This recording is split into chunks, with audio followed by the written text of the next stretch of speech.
En septembre dernier, le président Buhari prenait la parole à l'ONU à New York.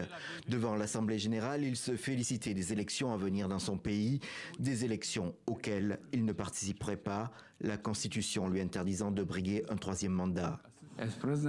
En tant que président, je me suis fixé comme objectif que l'un des héritages durables que j'aimerais laisser est d'ancrer un processus d'élection libre, équitable, transparente et crédible grâce auquel les Nigérians font leur choix.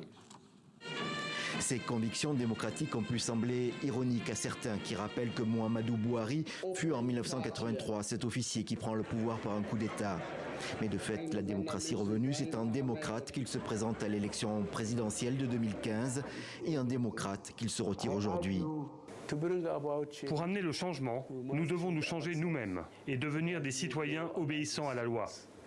Mais le changement tarde à venir, les réformes promises aussi, empêchées peut-être par les nombreux séjours médicaux à l'étranger du président. Reste que la sécurité n'est pas venue. Le président Buhari a hérité du problème de Boko Haram qui terrorise le nord-est du pays.